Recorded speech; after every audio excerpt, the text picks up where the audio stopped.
Hello छात्रों, आज के वीडियो में मैं आपको बताने वाला हूं बेलन और शंकु के बारे में, सिलेंडर और कोन के विषय में। तो आइए ज़्यादा समय न लगाते हुए मैं वीडियो को स्टार्ट करता हूं। तो सबसे पहले बात करते हैं बेलन की, सिलेंडर, ठीक ना, और उसके बाद कोन, शंकु, ठीक ना। अगर बात करते हैं कि आकार कैसी होती है, तो आकार कुछ इस प्रकार का होता है।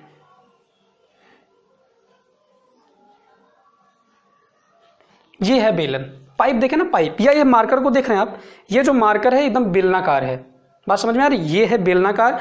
ये देखें अगर आप, ये वक्र पृष्ठ है। वक्र पृष्ठ का मतलब जो मुड़ा हुआ हो ना, गोल में हो, तो ये वक्र पृष्ठ है। और ये अगर इस सतह को देखें और इस सतह को देखें तो ये समतल पृष्ठ है। इसे कहते हैं समतल पृष्ठ दोनों साइड को, और इनको कहा जाता है वक्र पृष्ठ। और अगर आप समतल पृष्ठ को देखें तो ये सर्कुलर है। कैसा है? वृत्ताकार है। दोनों साइड का वृत्ताकार है कि नहीं? बस यही आपको समझना है। तो ये एक बेलन है। बेलन का ये जो भाग है, ये सब पूरे जो भाग हैं कैसे हैं? ये वक्र पृष्ठ हैं। अगर आपसे पूछा जाए कि बेलन के वक्र पृष्ठ का क्षेत्रफल क्या होता है ना, curved surface area, curved surface area, तो बेलन का वक्र पृष्ठ का क्षेत्रफल, वक्र पृष्ठ का क्षेत्रफल क्या होता है? 2 पाई आर एच होता है। ये आपको याद रखना है, 2 पाई आर एच, ये वक्र वाले पृष्ठ का क्षेत्रफल होता है। अगर आपसे संपूर्ण पृष्ठ पूछ ले तो इसका कुछ रेडियस होगा ना भाई। मैंने अभी बताया कि ये सर्कुलर है, और अगर ये सर्कुलर है तो बीच में केंद्र होगा, सेंटर होगा, और उसका कुछ रेडियस होगा, त्रिज्या होगा। और इस बेलन की कुछ ऊंचाई होगी, बिल्कुल होगी ना, हाइट मान लेते हैं h है, ठीक। तो उसका वक्र पृष्ठ का क्षेत्रफल होगा 2 पाई आर एच। बात समझ में आ गई? और अगर आपसे पूछ ले कि संपूर्ण पृष्ठ का क्षेत्रफल, संपूर्ण पृष्ठ का क्षेत्रफल कहने का मतलब शॉर्ट फॉर्म में टोटल सरफेस एरिया। ये क्या था? CS से था, कर्व सरफेस एरिया, और ये है टोटल सरफेस एरिया, संपूर्ण पृष्ठ का क्षेत्रफल। देखिए टोटल में क्या होता है, ये कर्व सरफेस एरिया हो गया। अभी ये एरिया बचा हुआ है और ये एरिया बचा हुआ है। अगर इन दोनों के एरिया को मैं इसमें ऐड कर दूं तो टोटल सरफेस एरिया हो जाएगा, या संपूर्ण पृष्ठ का क्षेत्रफल हो जाएगा ना। तो आपको क्या करना है कि सबसे पहले 2 पाई आर एच तो पहले से ही है, ये वक्र वाले का है, और अभी इसका एरिया और इसका एरिया बचा हुआ है। और आप जानते हैं कि वृत्त का क्षेत्रफल क्या होता है? पाई आर स्क्वायर। तो पाई आर स्क्वायर आप जोड़ेंगे, इसका पाई आर स्क्वायर और इसका पाई आर स्क्वायर, दोनों का मिलाकर के 2 पाई आर स्क्वायर हो जाएगा। तो यहां से 2 पाई आर एच, और इनको जब ऐड करेंगे तो pi R square plus pi R square मिलाकर के हो जाएगा 2 पाई आर स्क्वायर, ठीक है ना। अब यहां से अगर आप ध्यान से देखें तो 2 पाई आर कॉमन है, यहां से ये कॉमन है तो बचेगा h, और यहां से 2 पाई आर कॉमन होगा तो बचेगा r। तो h प्लस r ये होता है फॉर्मूला टोटल सरफेस एरिया का। तो आपको रटना नहीं है, आपको याद नहीं करना है, आपको बस ये याद करना है कि वक्र पृष्ठ का 2 पाई आर एच होता है, और संपूर्ण का अगर पूछ लिया जाए तो 2 pi R H plus 2 pi R square, क्योंकि दो यहाँ पे समतल पृष्ठ के क्षेत्रफल हैं जो कि सर्कुलर है, वृत्ताकार है, और वृत्त का क्षेत्रफल पाई आर स्क्वायर। और यहाँ पे दो वृत्त ऐसे हैं और दोनों समान होंगे, हमेशा बेलन में ऐसा ही होगा, ठीक है, दोनों इक्वल होंगे, दोनों का रेडियस क्या होगा? इक्वल होगा। तो 2 पाई आर स्क्वायर इसमें आप ऐड कर देंगे, वो हो जाएगा बेलन का क्या? Total surface area. अब बात करते हैं वॉल्यूम की। इसका वॉल्यूम क्या होगा ना? आयतन। इसका आयतन होता है पाई आर स्क्वायर एच। क्या होता है? पाई आर स्क्वायर एच, ठीक है ना। तो हमेशा आयतन घन मीटर घन सेंटीमीटर याद रखिएगा, और हमेशा क्षेत्रफल क्या होता है? वर्ग मीटर वर्ग सेंटीमीटर, इसको भी आप याद रखिएगा। तो ये है पूरी बेलन की कहानी। तो बेलन में ये तीनों फॉर्मूले आपको याद रखने हैं। अब बात करते हैं शंकु क्या होता है। शंकु आपने आइसक्रीम देखा होगा या कैप देखा होगा ना, कैप।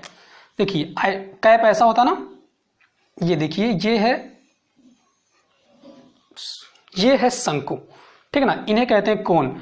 तो इसका कुछ ना कुछ रेडियस होगा ना, मान लेते हैं r, और इसकी कुछ ना कुछ ऊंचाई होगी, h मान लेते हैं, और ये इसकी तिरछी ऊंचाई है, स्लैंट हाइट, इसको l मान लेते हैं, ठीक है ना। इसकी ऊंचाई, जैसे कभी कभी तंबू, क्वेश्चन पूछ लेता है कोई तंबू है, तंबू इस प्रकार का आपने देखा होगा।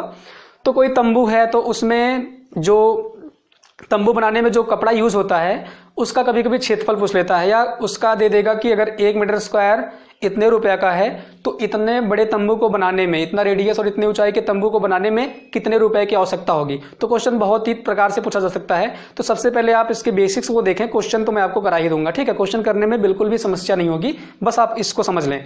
तो यहां पे जो होता है CSA, फिर वही बात आ गई, CSA का मतलब क्या होगा, ये भाग, पूरा ये भाग। जैसे आप टोपी देख रहे हो ना, राउंड रहता है, तो ये राउंड वाला जो भाग होगा CSA होगा, और नीचे का जो भाग होगा प्लेन होगा, क्या होगा, प्लेन होगा। तो अगर कर्व सरफेस एरिया, वक्र पृष्ठ का क्षेत्रफल आपसे पूछा जाए तो होता है पाई आर एल। और ये नीचे का जो भाग है सर्कुलर, जैसे ये सर्कुलर था ना, वृत्ताकार था कि नहीं था, ये भी सर्कुलर है। और अगर आपसे पूछा जाए कि टोटल सरफेस एरिया क्या होगा या संपूर्ण पृष्ठ का क्षेत्रफल क्या होगा, तो कर्व सरफेस एरिया में क्या जोड़ देंगे आप, पाई आर स्क्वायर, क्योंकि यहाँ पे एक वृत्त है, एक सर्कल है, तो पाई आर स्क्वायर यहाँ पे आप ऐड कर देंगे। तो इन दोनों में कॉमन है पाई आर, और बचेगा क्या, एल प्लस आर। ये होता है टोटल सरफेस एरिया। तो आपको रटना नहीं है, आपको बस ये याद रखना है कि CSA पाई आर एल होता है, और उसी में पाई आर स्क्वायर जोड़ देंगे तो टोटल सरफेस एरिया निकल जाएगा, या संपूर्ण पृष्ठ का क्षेत्रफल निकल जाएगा। अब बात करते हैं इसकी आयतन की। तो इसका जो आयतन होता है, अगर आपको बेलन का आयतन याद है, पाई आर स्क्वायर एच होता है, तो इसी में 1/3 लगा दीजिए। क्या लगा दीजिए, 1/3।